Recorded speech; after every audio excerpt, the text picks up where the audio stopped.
Salut, bienvenue dans un nouvel épisode de YouTube versus la télé. J'avais déjà fait 3 épisodes sur les pires flops de la télé et pour finir cette mini-série dans la série, on va s'intéresser aujourd'hui aux pires flops sur YouTube.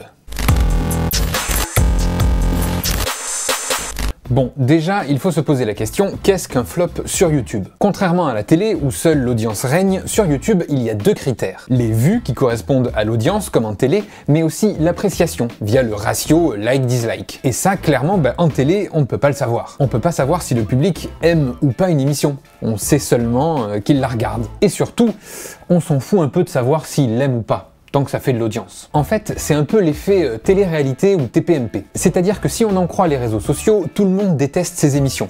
Et pourtant, elles font de l'audience. Et beaucoup. Alors, beaucoup de téléspectateurs adorent, mais il y a aussi une partie qui regarde parce que justement, ils trouvent ça nul, pour pouvoir se moquer. Mais ça, cette grille de lecture, elle ne marche pas en télé. Au contraire, ces gens participent même au succès de l'émission. Ce qui compte au final en télé, c'est l'audience, et pas ce que les gens en pensent. Ça peut être une émission nulle que tout le monde déteste, et ne pas être un flop du tout. Et au contraire, être même une réussite totale. C'est la fameuse phrase de Léon Zitrone, mythique présentateur télé du siècle dernier, qui disait « Qu'on parle de moi en bien ou en mal, peu importe, l'essentiel, c'est qu'on parle de moi ». Mais bref, revenons à YouTube. Sur YouTube, il y a donc 2 degrés d'appréciation, les vues et le ratio de likes. Et donc, qu'est-ce qui fait un flop sur YouTube? Les vues ou les likes? Si on prend les likes, la vidéo la plus dislikée de YouTube est le YouTube Rewind 2018 avec plus de 18 millions de dislikes. Assez ironique d'ailleurs que la vidéo la plus dislikée de tous les temps sur YouTube soit une vidéo faite par YouTube eux-mêmes. Mais cette vidéo compte quand même 208 millions de vues. Et ça, on peut pas vraiment dire que ce soit un flop.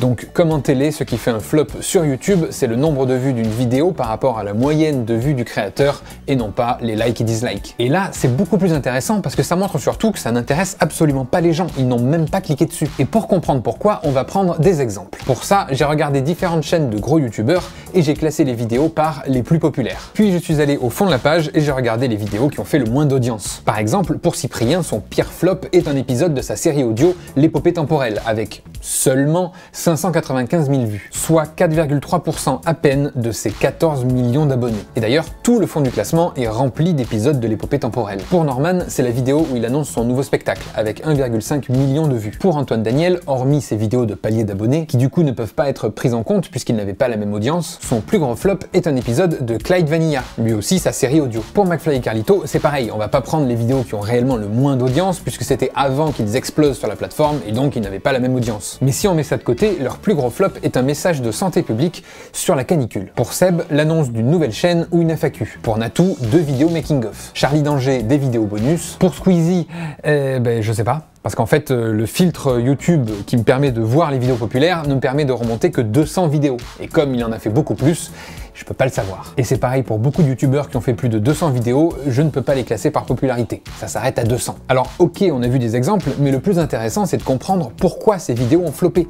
Et elles ont tout un point commun. Oh, attendez, avant d'expliquer, je vais quand même vous donner mes flops à moi. Bah oui, c'est beau de dire ceux des autres, mais il faut quand même assumer les siens. Pour cette chaîne, c'est justement la première vidéo qui annonce la création de la chaîne, et sinon c'est un making-of sur le tournage qu'on avait fait en Guinée avec le tatou. Et justement, avec le tatou, nos pires flops sont une vidéo hors série sur une école, et un best-of. Mais bref, le point commun entre tous ces flops, et je vous invite à aller voir sur plein d'autres chaînes, vous verrez c'est toujours un peu pareil, c'est que ce sont des vidéos qui sortent de la ligne éditoriale de la chaîne. C'est à peu près toujours la même chose, vidéos bonus, hors série, making-of, ou juste concepts différentes d'habitude. Tout simplement parce qu'une chaîne YouTube, c'est un peu comme une chaîne de télé, il y a une identité. On sait que sur Arte, on aura du documentaire, que sur Énergie 12, de la télé-réalité, sur France 3, des émissions pour les vieux, etc., etc. Eh bien, une chaîne YouTube, c'est pareil, elle a, même sans le vouloir, une ligne éditoriale. Et les gens, quand ils regardent une vidéo d'un créateur ou d'une créatrice, ils s'attendent à trouver un contenu spécifique. Alors, quand c'est pas le cas, eh bien, ils cliquent pas, même si la vidéo est de qualité. Quand on va sur la chaîne de McFly et Carlito, c'est pour voir du fit and fun, et pas des messages de prévention. Quand on va sur la chaîne de Cyprien, c'est pour voir des courts-métrages, pas des séries audio. Pareil pour Antoine Daniel et ses What the Cut, Norman et ses podcasts, ou encore le tatou et ses questions cons. Et ça, c'est tout à fait normal, c'est même logique. Une chaîne et la personne qui l'incarne ont une identité. Et c'est ça que les viewers cherchent à retrouver dans chaque vidéo. Et souvent, tout ça, ça crée un réel problème aux youtubeurs ou aux youtubeuses. C'est l'effet de la cage. Les gens s'attendent à un certain type de contenu et si on en sort, ils ne regardent pas. Beaucoup de youtubeurs se sont retrouvés bloqués dans cette cage qu'ils se sont fait eux-mêmes et n'arrivent pas à en sortir. Certains essayent et flopent comme Cyprien ou Antoine Daniel et beaucoup d'autres n'ont même pas essayé de sortir de la cage par peur justement du flop. On répète souvent que YouTube c'est la liberté, que les youtubeurs peuvent y faire ce qu'ils veulent, mais c'est pas tout à fait vrai. Tout comme en télé, quand on arrive à un stade professionnel de YouTube, on est lié aux vues, à l'audience. Quoi qu'il arrive, qu'on le veuille ou non. Parce que pas d'audience, pas de revenus, pas de revenus, pas de professionnalisation, pas de professionnalisation, pas de palais, et pas de palais, pas de palais. Cet effet, celui de la cage, on l'a par exemple connu au tatou. Pendant des années, on s'est forcé à faire des LQC alors que ça nous plaisait plus et qu'on avait envie d'autre chose. Mais la peur de la cage nous a fait continuer jusqu'à ce qu'on prenne le risque d'arrêter. Ah oui, d'ailleurs, pour ceux qui me demandent en commentaire si les LQC vont revenir sur le tatou,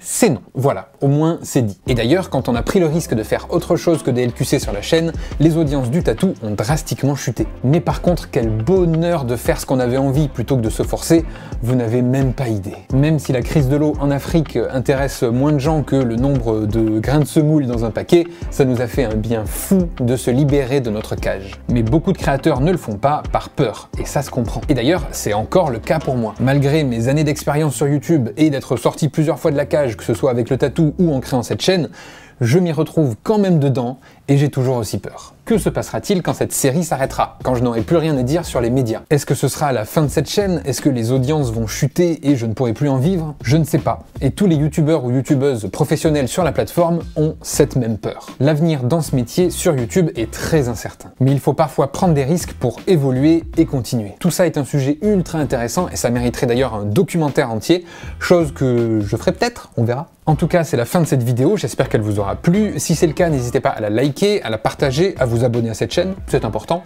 Et moi je vous dis à dimanche prochain 10h pour une prochaine vidéo. Salut!